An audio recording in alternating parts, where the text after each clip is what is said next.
केशन और आप देख रहे हैं पब्लिक फर्स्ट, सर्वदा भारतीय। नमस्कार, मैं हूं आशुतोष और आप देख रहे हैं पब्लिक फर्स्ट, सर्वदा भारतीय। चीन ने एक बार फिर कुटिल चाल चली है। जी हां, कुछ कर नहीं पाया तो अब नाम ही बदलने लगा है कि साहब बॉर्डर पे हम कुछ आगे बढ़ नहीं पा रहे हैं तो घर बैठे बैठे ही नक्शे पे नाम बदल दिए। वो हमारे वो पटवारी और तहसीलदार होते ना, वो नाम बदल देते हैं। वैसी हरकतों पर उतराया है कुटिल चीन।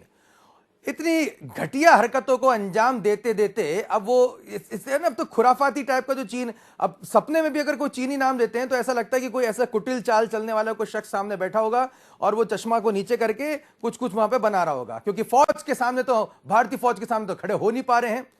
कभी त्वांग में पिट रहे हैं, कभी गलवान में पिट रहे हैं, और अब तो डंडो लाठियों से भी हमारे जवान जो है खदेड़ कर पहुंचा रहे हैं उनको सीमा के पार। अंदर आए, चलो भगो बाहर।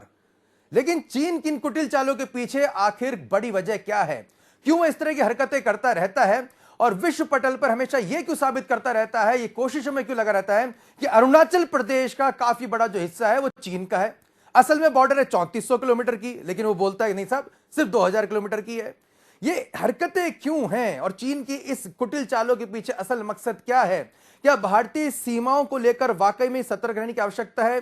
चीन जिस तरह से नक्शों में हेरफेर कर रहा है उसके पीछे क्या कोई बड़ा षड्यंत्र भी हो सकता है? आने वाले दिनों में भारत को किस तरह से सुरक्षा चुनौतियों का सामना करना पड़ सकता है? और एक आम नागरिक, एक आम भारतीय होने के नाते हमारा इस पूरी घटनाक्रम को लेकर क्या नजरिया होना चाहिए और हमारे क्या कर्तव्य होने चाहिए, इस पर हम बहुत ही खास पैनल के साथ चर्चा करेंगे। सबसे पहले उनका परिचय आपको साथ करा देता हूं। हमारे साथ स्टूडियो में मौजूद हैं रिटायर्ड कर्नल एसपीएस खुराना साहब। आपका बहुत बहुत स्वागत है खुराना जी। धन्यवाद। जय हिंद। जय हिंद सर। और हमारे साथ फोन लाइन पर लगातार जुड़े हैं रिटायर्ड कर्नल बीबी वत्स सर। आपका भी बहुत बहुत स्वागत है सर। जय हिंद। जय हिंद सर। वरिष्ठ पत्रकार अभय तिरवर जी, मैं चाहूंगा कि हमारे पीसीआर टीम उनका नाम को ठीक करें। अभय तिरवर जी हमारे साथ जुड़ रहे हैं स्टूडियो से। अभय जी आपका बहुत बहुत स्वागत है। जय हिंद। तो सबसे पहले हम चर्चा कर लें और पहले आपको मैं दिखा दूं कि आखिर ये विषय क्या है। विषय है अरुणाचल प्रदेश। जी हां, भारत का वो उत्तर पूर्वी राज्य जहां पर कहते हैं कि अरुणाचल, यहां के सूर्य सबसे पहले जहां पर दर्शन देते हैं, उस क्षेत्र का ये पूरा का पूरा मामला है। और चीन जो है वो यहां पर इस क्षेत्र पे लगातार अपनी हरकतों को अंजाम देता है। ये जो रेड लाइन आप देख रहे हैं ये अरुणाचल प्रदेश का वो हिस्सा है। इससे पहले हमने डोकलाम देखा, ये डोकलाम है, आप यहां देख सकते हैं, ये डोकलाम है जहां पर चीन ने यहां पर भूटान के पास में काफी डिस्प्यूट किया था, उसके बाद उसने मुंह की खाई थी। ये तमाम वो क्षेत्र हैं, कहने को तो मैकमोहन लाइन है लेकिन ये पूरी तरह से कहा जा सकता है कि अनडिफाइंड है। और यही वजह है कि कहीं ना कहीं चीन अक्सर इस तरह से हरकत करता रहा है। लेकिन पिछले कुछ समय से भारत के दृष्टिकोण में और भारत के नजरिए में, और कहा जाए भारत के जवाब देने का जो तरीका है वो बदल चुका है। इस बदले हुए भारत से चीन अब खौफ खाने लगा है और अब भारतीय जवान खुद वीडियो रिकॉर्ड करके भेजते हैं और उसमें बकायदा कुछ बातें तो हम बीप लगाने पड़ती है। बीप साउंड के साथ में जब सुताई होती है चीनियों की, वो देखने लायक होती है। तो आइए आज चर्चा करते हैं आखिर इन चीनियों की इन करतूतों को हम किस तरह से जवाब दें और भारत के लिए ये कितना बड़ा चुनौती हो सकती है। कर्नल साहब आपके जरिए समझना चाहेंगे, सबसे पहले जिन 11 जगहों के नाम बदले गए उसमें कुछ पर्वत चोटियां हैं, कुछ नदियां हैं, कुछ गांव हैं और कुछ एक कस्बे हैं। इस हरकत के पीछे चीन का असल मकसद क्या है? चीन में ये बताना चाहूँगा, चीन ने अभी खाली 11 के नहीं बदले, इससे पहले भी चीन ये हरकत कई बार कर चुका है। 1993 में तब उसने कई जगह के नाम बदले थे, वो थी साउथ चाइना सी में। उसके बाद में उसने दोबारा से 2020 में फिर चाइना सी में नाम बदले, और जब 2020 में किया तो इन्होंने 25 आइलैंड के नाम बदल दिए। भारत के साथ में ये कार्रवाई इनकी 2017 से शुरू हुई, 2017 से 2017 में हुई, 2021 में हुई, और अब जाके कुछ दिन पहले की बात है जो अभी 11 नाम बदले गए हैं। जब 17 में हुआ, अच्छा ये एक खास मैं आपको थोड़ा और जोड़ना चाहूँगा कि जब भी नाम बदले जाते हैं ना, उसके आगे या पीछे कोई ना कोई हरकत होती है। देखिए नवंबर 17 में जब ये नाम बदले गए थे तब 6 नाम बदले गए थे और 6 डिस्ट्रिक्ट के नाम बदले गए थे। उस समय क्या हुआ था आपको मालूम है, डोकलाम 28 अगस्त को एग्रीमेंट साइन हुआ था और वो ऑलमोस्ट 18 जून से लेकर 28 अगस्त तक डोकलाम चल रहा था। और इससे जस्ट पहले जब ये नाम बदले, 2 दिन पहले दलाई लामा वहां गए थे, उसके 2 दिन बाद ही ना इन्होंने नाम बदले। इसका मतलब उसको कहीं ना कहीं मिर्ची लगती है, हम लोग सीधे वर्ड में कहते हैं मिर्ची लगती है, उसको कहीं ना कहीं लगता है कि ये हम लूज कर रहे हैं कोई चीज को, एक हार का ना वो डर सताता है और उसको ये एक प्रकार की खींच है। वो अब नहीं वो हमारे पे हमला कर सकता, ना वो हमसे मुकाबला कर पा रहा है, ना वो अपनी सेनाओं को इतना सक्षम बना पा रहा है कि हमारे से उसमें टकराएं, तो खींच के रूप में वो निकाल रहा है। दूसरा, जब इन्होंने किया दिसंबर 21 में, तब इनका नया एक लैंड न्यू लॉ इनका इम्प्लीमेंट हो रहा था, उससे जस्ट 2 दिन पहले इन्होंने नाम बदले। तो चाइना का न्यू लैंड लॉ इम्प्लीमेंट होने वाला था तब किए। और अभी क्या हुआ रिसेंटली, आपको मालूम है डिब्रूगढ़ में G20 की मीटिंग हुई, उसका एक सेशन ईटानगर में था।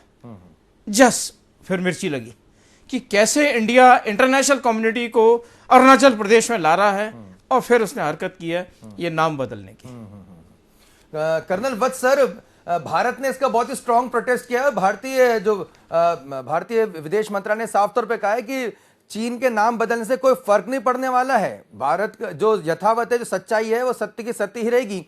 और ये भी जानकारी मिल रही, अपडेट आ रहा है कि अमेरिका ने भी भारत के स्टैंड का समर्थन किया है, यानी कि चीन ने हरकत इस कहीं ना कहीं इंटरनेशनल प्लेटफॉर्म पे इस बड़ी तो की है, लिहाजा अमेरिका ने भी भारत का समर्थन किया है, अरुणाचल प्रदेश पे भारत के क्लेम को सही ठहराया है।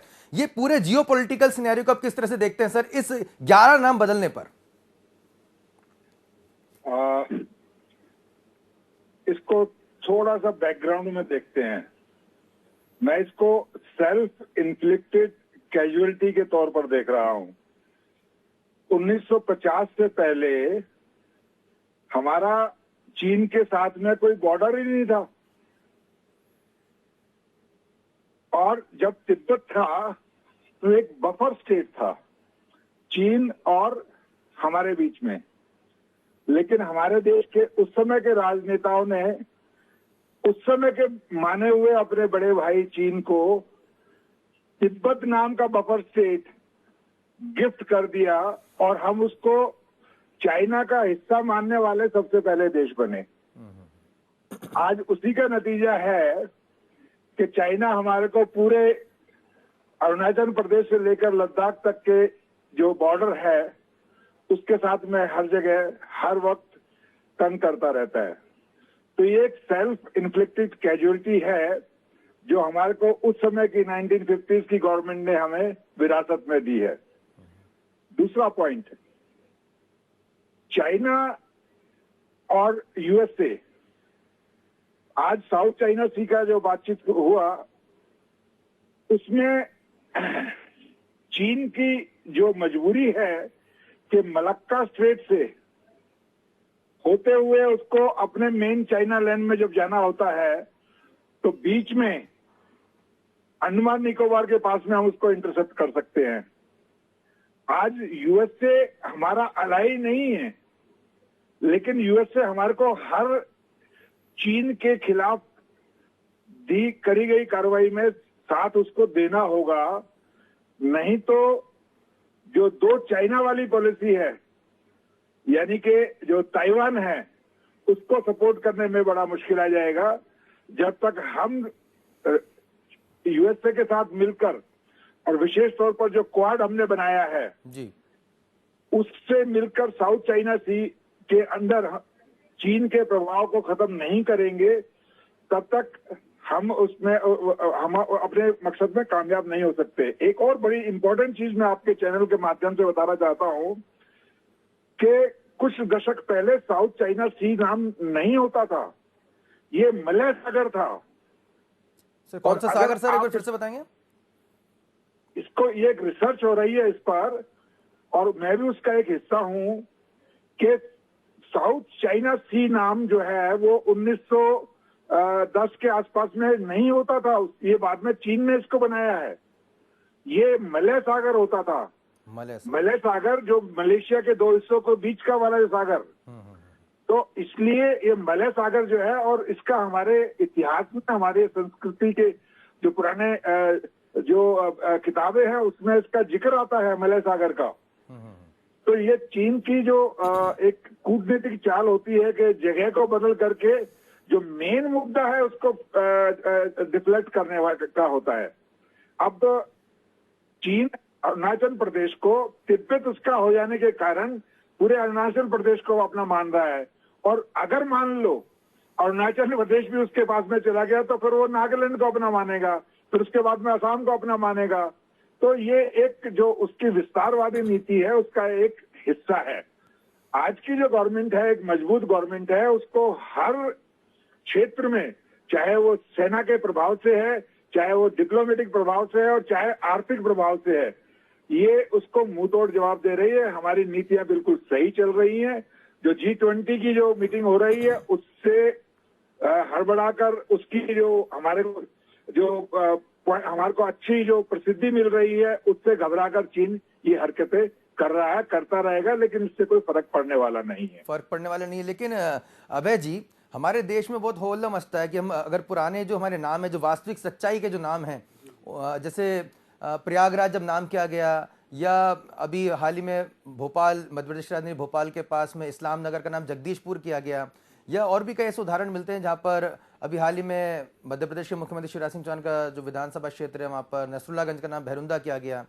कई ऐसे नाम हैं जो हमें इतिहास में मिलते हैं कि अहमदाबाद का नाम असल में कर्णावती था, जी हाँ। हैदराबाद का नाम दरअसल भाग्यनगर था।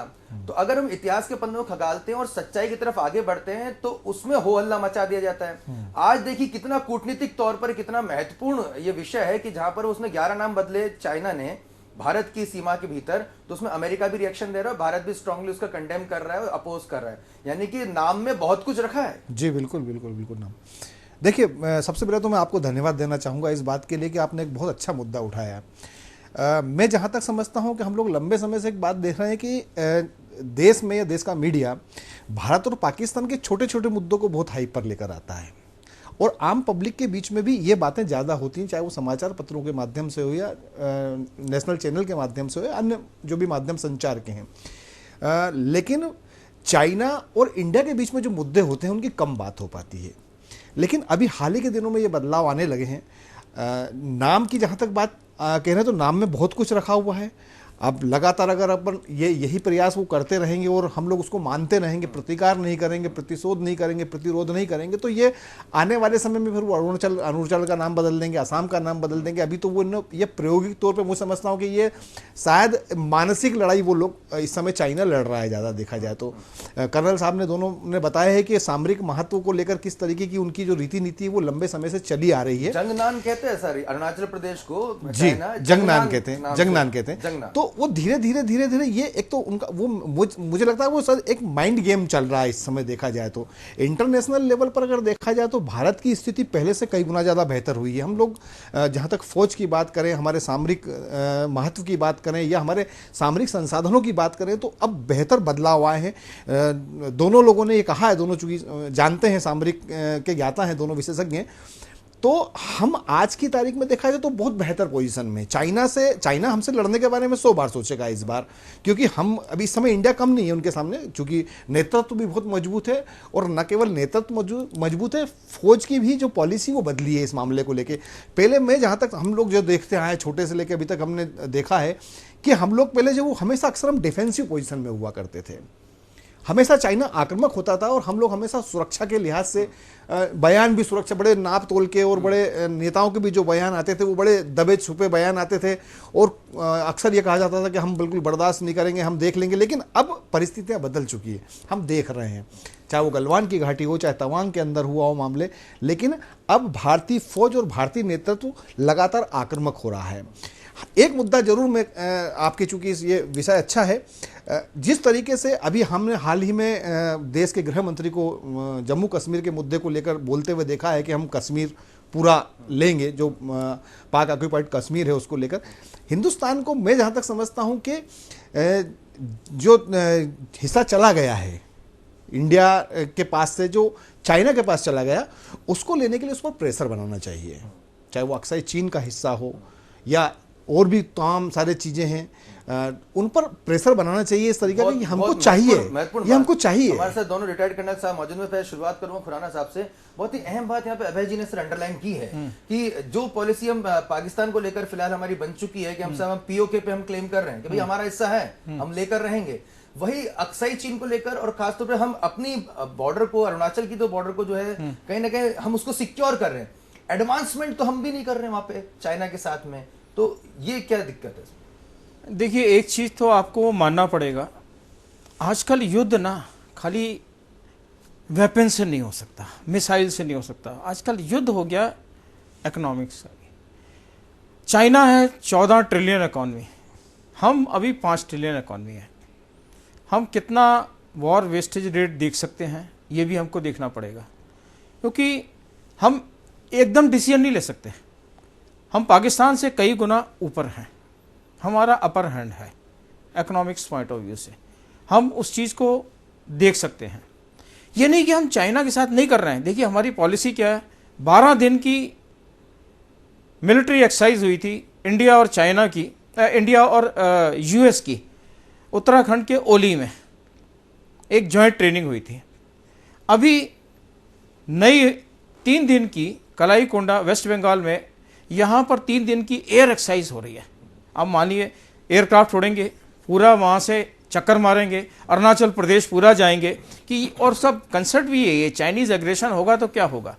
ये जॉइंट एक्सरसाइज का मतलब क्या है, चाइना को एक मैसेज देना कि देखिए तुमने जरा भी कोई हरकत की कोशिश की, हमारे पास पूरा तैयारी है, हम मिल के उसको लड़ सकते हैं, हमारे में कॉन्फिडेंस है, हम खुद कर सकते हैं।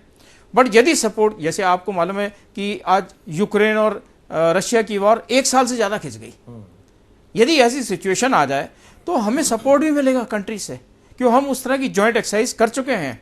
हम चाइनीज़ एग्रेशन को कई वे से देखते हैं, जब ऐसी एक्सरसाइज होती है ना तो नॉर्मल नहीं ली जाती है, इसमें कई परसेप्शन लिए जाते हैं। चाइना कहाँ से एंटर करेगा, कितने एयरक्राफ्ट लाएगा, वो ड्रोन लेके आएगा तो क्या होगा, हर तरह के पॉसिबिलिटीज़ को स्टडी किया जाता है। क्योंकि जब तक हमने उस वॉर फ्रंट को पूरी तरह से स्टडी नहीं करेंगे और अपने जो क्वाड के मेंबर्स हैं या उनके हेल्प, अच्छा इसमें एक और खास बता दूं कि जापान इसमें से ऑब्जर्वर है इस एक्सरसाइज में, 3rd कंट्री है, ऑस्ट्रेलिया शामिल नहीं है, पर क्वाड के 3 कंट्री शामिल हो रहे हैं इस एक्सरसाइज में, जो अरुणाचल प्रदेश और इस पूरे एरिया में होगी चाइनीज एग्रेशन के साथ में। ये हमारी प्रिपरेशन को भी दिखाता है कि हम फ्यूचर के लिए तैयार हो रहे हैं। और दूसरी बात मैं इसके साथ जोड़ना चाहूँगा कि चाइना क्यों बार बार कर रहा, अभी आपने कहा था, क्योंकि हम जिस पेसिस से डेवलपमेंट कर रहे हैं, चाइना ने अपना वहाँ से रेल रोड कम्युनिकेशन बना लिया, वो 48 घंटे में उनकी ट्रूप्स पहुँच सकती हैं, वो बॉर्डर तक आ सकते हैं, हम और पास में हैं। अभी हमारा सेला और तवांग का टनल बन रही है 12 किलोमीटर की, हम तवांग तक अपनी आर्मी और पूरी ट्रेन पहुंचा देंगे। और कई तरह की रोड्स एंड रेल के जो लिंक्स बनाए जा रहे हैं, उसका पर्पस क्या है, यही पर्पस है कि हम जितना जल्दी हो सके अपर हैंड में रहें। थोड़ा सा टाइम चाहिए हमको उस इंफ्रास्ट्रक्चर को पूरा करने के लिए। जिस समय ये इंफ्रास्ट्रक्चर पूरा हो गया, चाइना आपसे डरना शुरू करेगा। चाइना डरना शुरू करेगा। कर्नल सर, एक और पॉइंट लेना चाहूंगा बीबी वत्स साहब से। कर्नल सर, अभी हाल ही में भूटान के नरेश की मुलाकात हुई है प्रधानमंत्री नरेंद्र मोदी जी से, और जो रिपोर्ट्स है उसके मुताबिक हमारे देश के प्रधानमंत्री ने डोकलाम को लेकर भूटान के नरेश से बातचीत की, और कहीं ना कहीं चाइनीज जो गतिविधियां भूटान में चल रही है उसको लेकर भी चर्चा हुई है। ये एक दृश्य है, और दूसरे दृश्य में 11 नाम बदले जाते हैं। बहुत ही कहा जा सकता है कि दोनों इंसिडेंट आसपास होते हैं, जहां पर भारत चिंता व्यक्त करता है भूटान में नरेश के साथ में, और रणनीतिक चर्चा होती है भारत के प्रधानमंत्री और भूटान नरेश के बीच में, और दूसरी ओर कुछ घंटों के अंतराल में कह लें या कुछ समय के अंतराल में 11 नाम बदलता है चाइना। इसमें कुछ रिलेशन है सर? मैं आपके सवाल को 2 बिंदुओं पर दूंगा। पहला जो मुद्दा उठाया गया है ईस्टर्न लद्दाख की इम्पोर्टेंस का, मैं चाहूंगा कि हालांकि मैं स्टूडियो में नहीं हूं, लेकिन मैं चाहूंगा कि वहां के मैप को आप दिखाइए और मैं आपके चैनल के माध्यम से आम जनता को बताना चाहूंगा कि उस इलाके की जियो स्ट्रेटेजी की इम्पोर्टेंस है। अगर आप देखें तो डेप्सोंग प्लेन्स के ऊपर चीन का इलाका है और उससे ऊपर एक पट्टी आती है जिसे सक्सगाम वैली बोला जाता है। इस सक्सगाम वैली को 1965 में पाकिस्तान ने इस चाइना को लीज किया जी, और इसी डेप्सोंग वैली के ऊपर है हमारा सियाचिन का इलाका है। NJ 9847 जिसे बोलते हैं, दुनिया का सबसे बड़ा हायर बैटल फील्ड। अब अगर आप देखिए कि इस ट्रायंगल को किसी तरीके से चाइना या पाकिस्तान ले लेता है तो हमारा जो कंट्रोल है पूरी सोंग वैली से हट जाएगा। चाइना के जो और उसके सदर्न रीजन जिंगजुआंग की तरफ जो सुपर एक्वेस्ट में जा रहा है हमारा कंट्रोल कम हो जाएगा। पहले ही चाइना ने काफी इलाका डेप्सोंग वैली का जो है लिया हुआ है। हमारा जो बॉर्डर इंफ्रास्ट्रक्चर डेवलपमेंट हुआ है उससे सबसे ज्यादा परेशानी चाइना को है, क्योंकि चाइना का जो हाइट है वो ज्यादा होने के कारण उनको वेट होता है एयरक्राफ्ट या हेलीकॉप्टर के अंदर में वो कम हो जाता है, जबकि यहाँ का नीचे होने के कारण हम भारी सामान ले जाते हैं और जल्दी ले जा सकते हैं। तो इस चीज को न करने के लिए जो बॉर्डर डेवलपमेंट चाइना ने तय कर लिया है, अब हम जब करना चाहते हैं तो उसको प्रॉब्लम होती है, क्योंकि हम उसके साथ में बराबरी किस तरह में हो सकता है उससे आगे पहले तो था कि हमारे को जब चाइना आता है तो हम चुपचाप कि भाई बड़ा भाई है इसको जो हम कहते, लेकिन अब हालत दूसरी है। अब चाइना ने जो हमारा जो ले से जो रोड जा रही है जी सियाचिन के, उसको जब हमने डेवलप किया तो चाइना ने बोला उसके बारे में, और एक मेन काम था कारण था गलवान जो हुआ वो एक मेन काम था। तो उसलिए पहले जो हमारे को 3 से 4 दिन लगते थे अपना सामान हथियार वहां ग्लेशियर तक पहुंचाने के लिए, अब हम 24 से 48 घंटे के अंदर में वहां पहुंच जाते हैं, जिससे चाइना को काफी परेशानी होगी। कल को चाइना हमारे साथ में पंगा लेता है तो बहुत परेशानी होगी। एक और ध्यान से देखें आप नक्शे के अंदर में, तो चाइना पाकिस्तान की मदद से नौकरी के अंदर में सीधा ऑफेंसिव ला सकता है ले की तरफ, यानी कि ले को अगर वो अटैक करता है तो पूरा जो पेंगोंग त्सो लेक का इलाका है और दक्षिणी जो कैलाश पर्वत रेंज है उसको वो अलग करता है। तो इस इलाके की ये जियो स्ट्रेटेजिक है। यहाँ पर एक चीज और बताऊंगा आपको कि हमने फरवरी 2022 में एक बहुत बड़ी गलती की है, जो मेरा निजी विचार है। फरवरी 2022 सर? हाँ जी, फरवरी 2022 में आई थिंक आई रिमेम्बर 8 फरवरी 2022 को जब हमने कैलाश पर्वत मार्ग के ऊपर में अपने लाइट टैंक्स और मैकेनाइज्ड इन्फेंट्री और गन्स को जो है गन्स को ऊपर पहुंचा दिया था, और उनका जो मोल्डो परमानेंट कैंप है, मोल्डो कैंप, उसके ऊपर में हमारी गन देख रही थी आंख से आंख आकर। अब लगा कि भारत हम जो है बहुत अच्छी पोजीशन में आ गए, लेकिन गलती से फिर दोबारा चाइना के हाथों में आके हमने वो इलाका खाली कर दिया, जो मेरा अपना निजी विचार है कि नहीं करना चाहिए था। चाइना एक विश्वसनीय दोस्त नेबर नहीं है, उसकी बात को हम पिछले 70 साल से देख रहे हैं, तो उस पर किसी प्रकार का विश्वास नहीं किया जा सकता। To be more precise sir, ये घटना जो आप बता रहे हैं वो उस टाइप की फिंगर टिप्स की जब हम बात चली थी, जब गलवान पेंगोंग त्सो लेक है उसके उत्तरी इलाके में जो है फिंगर्स है 1 से लेकर 5 तक, और उसके दक्षिणी इलाके में कैलाश रेंजेस है। ठीक है, तो वहां पर जो हमने इलाके को वापस किया, अपनी सेना को वापस बुलाया, उसको रातों रात कैप्चर किया था उसको। जितना स्पेशल फ्रंटियर हमारी सेना के में जो 33 मूल के जवान है उन्होंने रातों रात उसको कैप्चर किया था, और उसमें आंख जो थोड़ी जो पीछे थी, लेकिन हमने मेरे में मैं गलत हो सकता हूँ, क्योंकि मैं जो इतने बड़े हाई लेवल की पॉलिसीज डिसीजन मेकिंग प्रोसेस में नहीं हूँ, पर मेरा निजी विचार है कि ऐसा नहीं करना चाहिए। अब आप आते हैं ट्रायंगल एरिया की तरफ, भूटान, चाइना और इंडिया। देखिए, भूटान हमारे लिए सब इम्पोर्टेंट कंट्री है। अगर आप देखें तो 2014 में जब प्रधानमंत्री मोदी नेशनल खुली थी तो पहला कंट्री था भूटान। जहाँ पर जी कहते था भूटान। जी। इस वक्त भूटान की जियोलॉजिकल और पॉलिटिकल को आंका जा सकता है। हमारे साथ में भूटान की एक जननीति है, जिसमें भूटान को अगर कोई प्रॉब्लम आती है तो उसकी सुरक्षा हम करेंगे।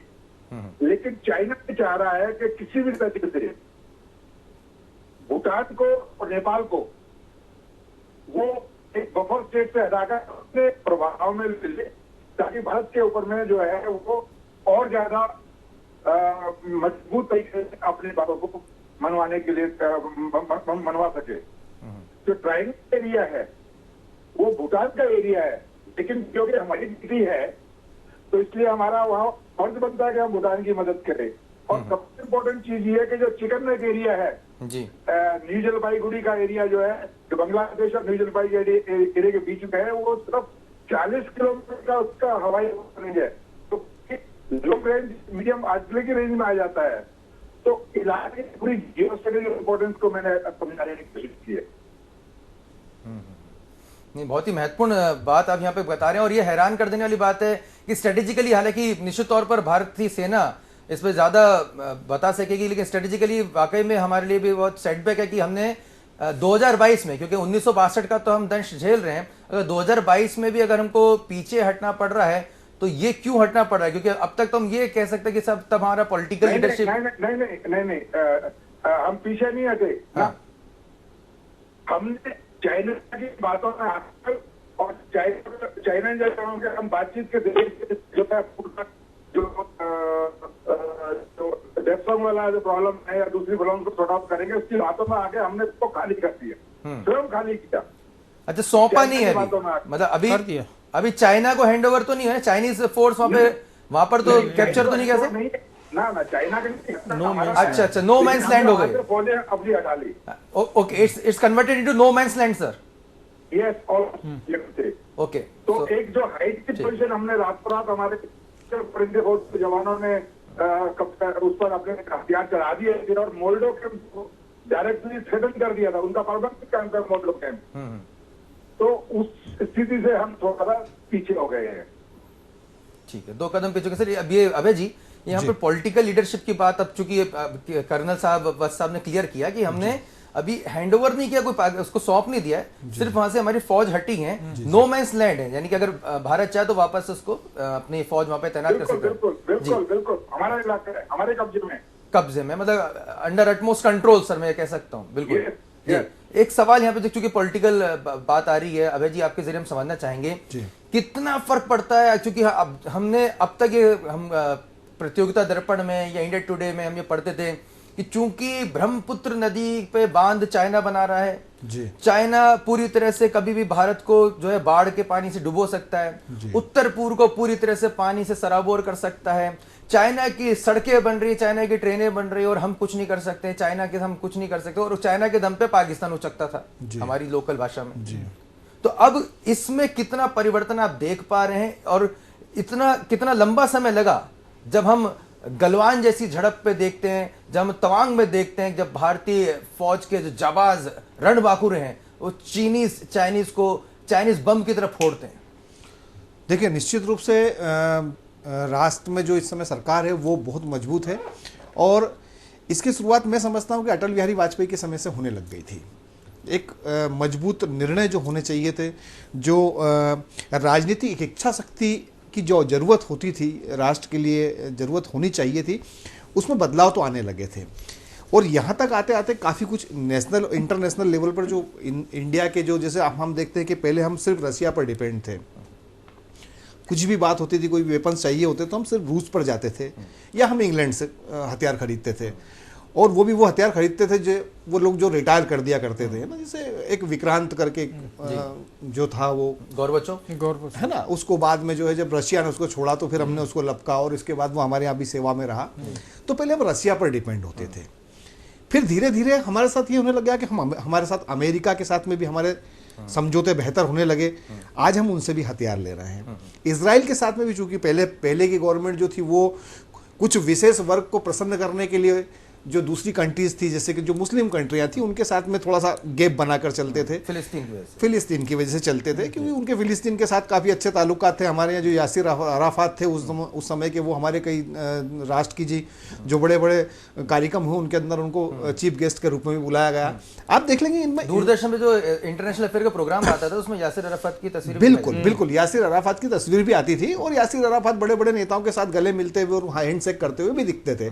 उसका कारण यह था कि हम लोग नहीं चाहते थे कि हमारे आसपास जो कुछ मुस्लिम कंट्रियां वो नाराज हो जाएं या इजराइल को हम इतना सपोर्ट इसलिए नहीं कर सकते। आज हम देखते हैं कि परिस्थितियां बदल चुकी हैं। आज हम इजराइल से भी हथियार ले रहे हैं, हम अमेरिका से भी ले रहे हैं, हम रसिया पर डिपेंड नहीं है। अभी इस वर्तमान समय में हम किसी एक कंट्री पर डिपेंड नहीं है। हमने अमेरिका को भी ये मैसेज दिया है, हमने रसिया को भी मैसेज दिया। अभी हाल के दिनों में भी अगर देखते हैं तो क्रूड ऑयल का जो मसला चला आ रहा है यूक्रेन को लेकर, और जब रशिया के बीच में युद्ध चल रहे हैं उसमें भी जब जो दबाव बनाया गया था कि आपको नहीं खरीदना है, लेकिन हमने खरीदा। इंटरनेशनल लेवल पर हमने ये सब काम किए हैं। तो कुल मिलाकर ये कि राजनीतिक इच्छा शक्ति में बड़े बदलाव आए हैं, बड़े बदलाव आए, और ये बड़े बदलाव किसी भी राष्ट्र की संप्रभुता के लिए बहुत जरूरी होते हैं। ये मैसेज भी है, हमारे लोगों के लिए भी मैसेज है। पहले हमें डर लगता था, पहले जब हम बात करते थे तो कहते अरे यार रशिया अमेरिका के हम भरोसे, चीन जो है वो अमेरिका का सपोर्ट कर देगा, अमेरिका चीन का सपोर्ट कर देगा, पाकिस्तान हमला कर देगा, सो एंड सो, बहुत सारी बातें होती थी। लेकिन आप इन दिनों देखेंगे, आप ये पिछले कुछ सालों में भारत की जो राजनीति में जो बदलाव आया उसका सीधा असर आप देखेंगे कि इंटरनेशनल जितने भी अफेयर्स हैं ऊपर दिखने लगा है। हमारी फॉरेन पॉलिसी को आप देखें, बड़े बदलाव आए फॉरेन पॉलिसी के अंदर। अब वो कुर्ते पजामे वाले टाइप के नेता अब जाके वो सिर्फ जाके भाषण नहीं देते कि हम बदला ले लेंगे, हम फोड़ देंगे, हम छोड़ देंगे। अब ऐसा कुछ नहीं हो रहा। हम देख रहे हैं कि अब धरातल पर सारी चीजें नजर आने लग गई हैं। तो निश्चित रूप से बड़े बदलाव की तरफ यह देश बढ़ रहा है, बहुत मजबूत स्थिति की तरफ बढ़ रहा है। आर्थिक स्थितियां भी हमारी पहले से बेहतर हो रही हैं, इंटरनेशनल लेवल पर भी। अब भारत जो है वो माना जाने लगा है। अब भारत बेचारा देश नहीं बचा है, बेचारा पहले भी नहीं था, मैं माफी चाहता हूं इस बात के लिए, बेचारा पहले भी नहीं था, लेकिन पहले राजनीतिक क्षमताएं नहीं पहचानी गई थी, भारतवर्ष की क्षमताएं नहीं पहचानी गई थी कि भारत भी हमारे पास बहुत कुछ है, हमारे पास बहुत कुछ है, में किसी चीज की कमी नहीं है। करण साहब, एक बहुत महत्वपूर्ण बात यहाँ पर आ रही है और एक चीज समझना चाहिए। अब तक इंटरनेशनल अफेयर्स या बॉर्डर, जैसे आप रिटायर्ड कर्नल साहब हैं, हमारे साथ वत्स साहब भी जुड़े हुए हैं, ये इतने महत्वपूर्ण इशू जिससे पूरा देश प्रभावित होता है, उसको सिर्फ कह दिया जाए कि साहब वो तो फौज देख लेगी, चाइना आगे बढ़ा तो क्या हुआ, हम तो चाइनीज मोबाइल खरीदते हैं, हमें क्या करना, हमें तो जो है चाइना के जो प्रोडक्ट सस्ते भाव में मिल रहे हैं हम तो खरीदेंगे साहब, क्योंकि हम तो पहले 2 पैसे बचाएंगे, पहले हमको अपना पैसे बचाना है, हमारी मजबूरी है। चाहे भारत की जो फौज है वहां पे चाइनीज से लड़ती रहे। ये सवाल मैं आपसे अभी पूछना चाह रहा हूं जिस मकाम पे आकर, एक भारतवर्ष के नागरिक होने के नाते आप अपने देश के पब्लिक को, जनता को क्या यहाँ पर समझाना चाहेंगे, क्या अपील करना चाहेंगे कि ठीक है बॉर्डर पे हमारे भारतीय जवान मुंहतोड़ जवाब देंगे, वो तो घुस भी जाएंगे चाइना में और उनको ठोक बजा के ठीक भी कर देंगे, पूरा मादा रखते हैं, लेकिन जो लोग सिविलियंस हैं, जो जिन्होंने आर्मी की यूनिफॉर्म नहीं पहन रखी, लेकिन उनका भी क्या कर्तव्य इस पूरे सिनेरियो को लेकर, इस खबर से, इस पूरे घटनाक्रम से एक भारत के आम नागरिक को क्या सोचना चाहिए और उसका क्या कर्तव्य बनता है, उसे क्या करना चाहिए? हाँ, ये पॉइंट आपका बहुत वैलिड है। मैं इसमें एक चीज़ बताना चाहूँगा। देखिए, नाम बदलने से, हमारे नाम बदलने से क्या फ़ायदा होगा चाइना को? चाइना कहना कि वो अपने लैटिट्यूड भी देता है, लॉन्गिट्यूड भी देता है, जब भी नाम बदलता है उसके नाम वो टिबेटियन लैंग्वेज में भी बदले हैं, उसने अपनी मंदारिन, जो उनकी मंदारिन लैंग्वेज है उसमें भी बदले हैं। अब नाम बदलने से इंडिया का तो स्टैंड नहीं बदलेगा, ये आप भी जानते हैं, ये हम भी जानते हैं, क्योंकि आज का इंडिया, आज का भारत यदि डिसीजन लेता है तो भारत के लिए लेता है। जो भारत के लिए सही है वही होगा, जो भारत के लिए सही नहीं है, चाहे वो नेशनल लेवल पे हो, इंटरनेशनल लेवल पे हो, भारत सामने खड़ा रहता है। और यदि अपने फैसले खुद लेने की हमारे में वो शक्ति है, हमको कोई डिगा नहीं सकता। चाहे यूएस हो, चाहे फ्रांस हो, चाहे जर्मनी हो, चाहे यूरोपियन कंट्री हो, यूके हो, किसी के साथ भी चाइना तो है ही है, किसी के साथ भी यदि डिसीजन लेना है या कोई टर्म से बात करना है तो वो भारत के फैसले होंगे और भारत के हित के लिए होंगे। शायद ये सोच पहले की सरकारों में नहीं थी। आज एक, अब देखिए गलवान का जो तवांग का इंसिडेंट हुआ, एक पेट्रोलिंग पार्टी में 30-40 आदमी आते हैं, 300 आदमी आए उनके चाइनीज के, और वहाँ हमारी सिखलाई रेजिमेंट थी और वो बाकी ट्रूप्स भी थी। तो उन्होंने क्या किया, अंदर घुसने की कोशिश की। आपने देखा है वीडियो में किस तरह मार मार के उनका तुम्बा बना दिया। अब ये डिसीजन किसने लिया? पोस्ट कमांडर ने लिया। पहले क्या होता था, वो चाइनीज दिखाई पड़े तो वहां से टेलीफोन होगा तो वो कमांडर से पूछेगा, कमांडर ऊपर से पूछेगा। आज डिसीजन उतना दे दिया। दिल्ली तक जाते थे वो पहले, मैं कहूंगा दिल्ली तक जाएं या आर्मी हेडक्वार्टर तक जाएं या कहीं भी जाएं, मतलब हेडक्वार्टर से उनको क्लियर ऑर्डर मिलेगा क्या करना है। उसमें पॉलिटिकल इंटरफेरेंस भी होता था। आज पोस्ट कमांडर खड़ा होकर डिसीजन ले रहा है। ये जो परिवर्तन आया है, ये भारत कि भारत जो सोचेगा वो ही होगा। अब इसके लिए दिल्ली तक वेट नहीं करना या हायर कमांड तक वेट नहीं करना। चाइनीज सामने घोड़े हैं तो हम उनको ठोक के वहीं से भगाएंगे, हमारी सीमा में नहीं आए। ये सोच बदली है और हमारे सैनिकों में, हमारे जो नेशनल जो पर्सन्स हैं, हमारे जो भारत के वासियों में यह विश्वास पैदा हुआ है कि हमारी सीमाएं आज सुरक्षित हैं। दुश्मन का कोई भी व्यक्ति, कोई भी लीडर हमारी यदि निगाह पे डालता है तो हमारा फोर्स का जो कमांडर खड़ा है वहां पे, चाहे वो एक हवलदार हो या जेसीओ हो, वो डिसीजन लेने में सक्षम है। ये परिवर्तन आज हमको सक्षम बना रहा है। ये परिवर्तन सक्षम बना रहा है। कर्नल वत्स सर, आपसे भी समझना चाहेंगे, एक आम भारतीय होने के नाते अब एक भारतवर्ष में अब इन मुद्दों पे चर्चा होने लगी। नहीं तो जैसे कि अभी अभय जी बता रहे थे कि इन विषयों पे चर्चा ही नहीं होती थी कि कहीं ना कहीं चाइनीज अगर एग्रेशन कर रहे हैं तो हमको चुप रहना है, खामोश रहना है, बहुत ही डिप्लोमेटिक रहना है। भारत सरकार भी उसको बहुत कूलली लीड करती थी, लेकिन अब एग्रेसिवली डील किया जा रहा है। और जो वीडियोस आते हैं, एक मैं भी एक आम भारतीय नागरिक हूं, बहुत ही मुझे रोमांच होता है, खुशी मिलती है और सीना गर्व से फूल जाता है जब हम अपने भारतीय फौज को, उनको दुश्मनों को खदेड़ते हुए देखते हैं कि हमारी सीमा में घुसे ना तो बाहर निकाल दिए जाएंगे। तो ये जो दृश्य अब देखने को मिल रहे हैं, एक बतौर भारतीय नागरिक हमें और क्या करना चाहिए, आपके जरिए हम समझना चाहते हैं भारतीय पब्लिक को ऐसा क्या करना चाहिए जिससे और भी स्ट्रांगली भारत और मजबूत हो सके, और ये जो घटनाक्रम है उनको हमें समझने की क्यों आवश्यकता है, कितनी आवश्यकता है, आपके जरिए समझना चाहेंगे सर। फिर दोबारा मैं आपके सवाल का जवाब 2 बिंदुओं पर दूंगा। सबसे पहले तो आम नागरिक में देशभक्ति की भावना। युद्ध सिर्फ सैनिक नहीं लड़ता, देश का हर वासी, देश का हर नागरिक युद्ध लड़ता है, क्योंकि सीमा पर डटा हुआ जवान, उसे मालूम है कि पूरा देश, पूरे देश की लीडरशिप, पूरे देश के राजनीतिक इच्छा शक्ति और देश का हर एक वासी उसके साथ में है।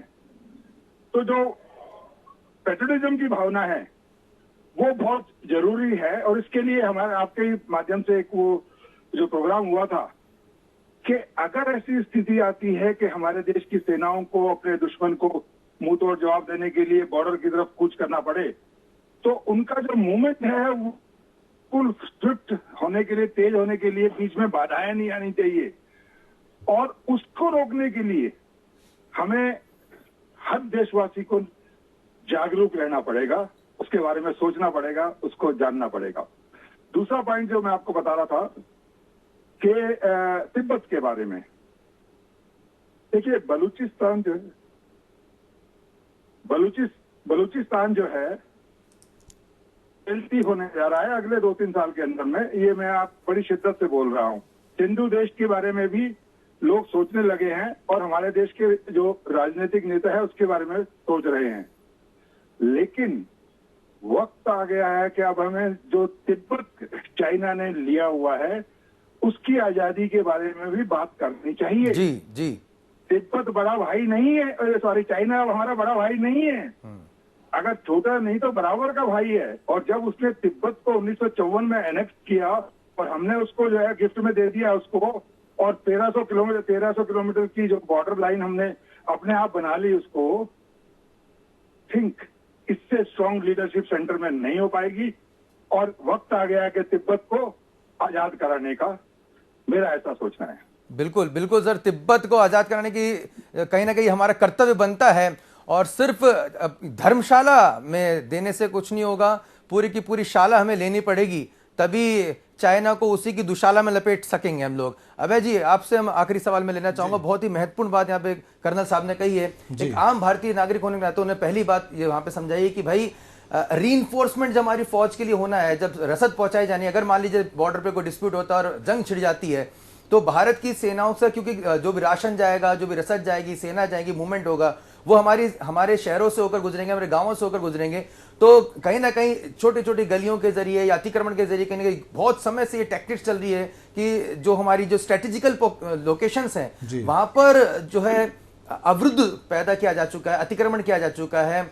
और यहाँ हम किसी का नाम फिलहाल तो नहीं ले रहे हैं, लेकिन आप समझ पा रहे हैं कि कुछ लोग षड्यंत्रकारी तौर पर फॉरेन फंडिंग से, अरब से जो फंडिंग मिल रही है या दूसरे विदेशी मुल्कों से फंडिंग मिल रही है, वहां से इस तरह के वो कर रहे हैं। लेकिन अब सवाल उठता है कि एक आम भारतीय नागरिक होने के नाते जो कर्नल साहब कह रहे हैं, हमें हमारी जो लोकल एजेंसीज हैं, म्युनिसिपल गवर्नमेंट्स हैं, नगर पालिका है, नगर परिषद हैं, हमारा जो जिला प्रशासन है, हमारी जो ग्राम पंचायत हैं, उनके जरिए आवाज उठानी होगी हर एक नागरिक को, भाई फौज की जब ट्रक जा रहे हो, फौज की जब गाड़ी जा रही हो, तो आपको रास्ता देना है, और बल्कि उनको रसद भी और मिल सके, हमारे जवानों को यहाँ पर हौसला अफजाई हो सके, तो ऐसे पथ बनने चाहिए, ऐसे गौरव पथ बनने चाहिए जहाँ से हमारी सेना को हम सैल्यूट कर सकें, जहाँ पे हम उनका हौसला बढ़ा सकें, और कम से कम हमारे जो जवान जब जाए तो उनको ये लगे कि हाँ भाई हम अपने देश की रक्षा करने जा रहे हैं, हमारे गर्व हो, उनको फक्र हो, ये नहीं कि हाँ ठीक है रूटीन ड्यूटी के लिए जा रहे हैं, ये तो तुम्हारा कर्तव्य, तुम सैलरी ले रहे हो।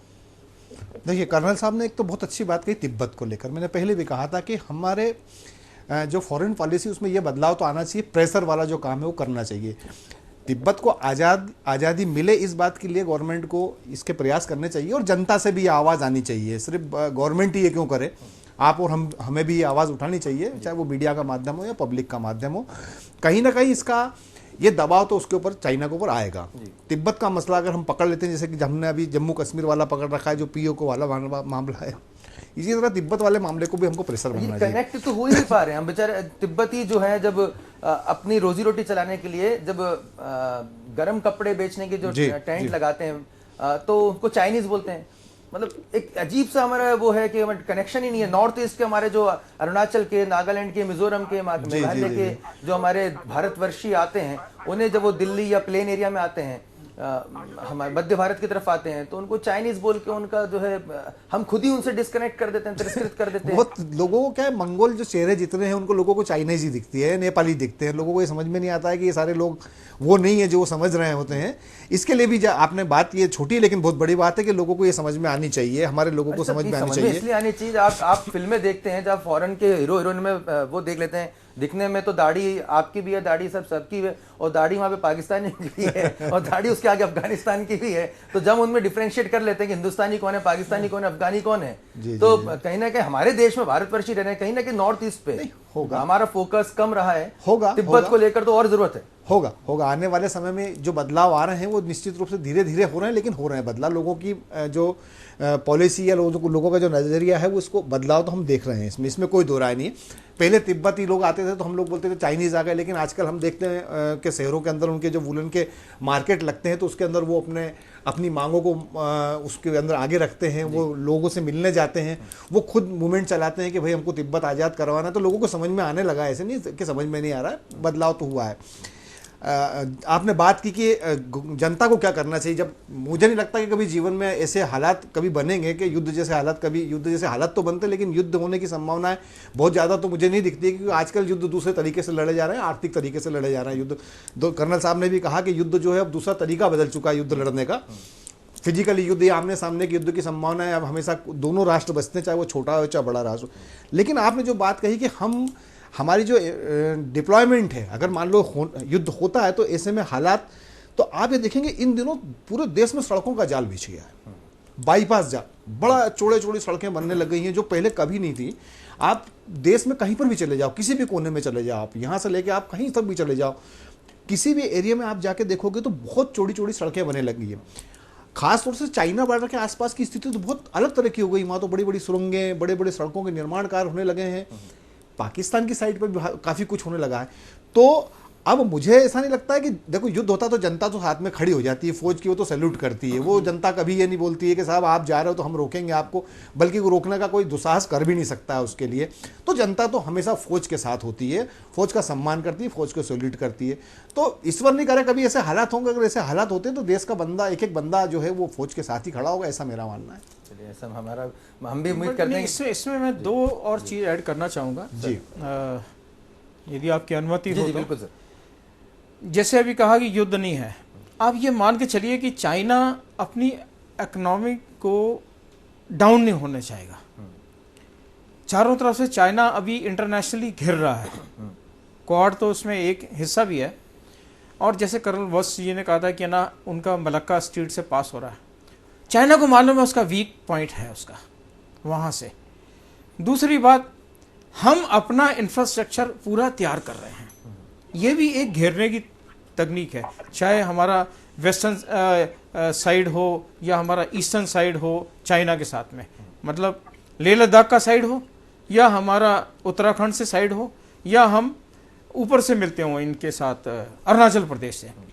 हम जितना इंफ्रास्ट्रक्चर स्ट्रांग करेंगे हमारी मोबिलिटी फास्ट होगी। चाइना अपनी वीकनेस जाता है कि उनका जो लाइन ऑफ कंट्रोल है वहाँ चेन ऑफ सप्लाई बड़ी कमज़ोर है, बहुत डिस्टेंस है उनका। उनके एयरक्राफ्ट जो बेसिस हैं वो भी काफ़ी दूर हैं। इवन हमारे एयरक्राफ्ट बेसिस पास हैं, तेजपुर है या ये जो बागडोगरा बने हुए हैं या इवन गोरखपुर भी है।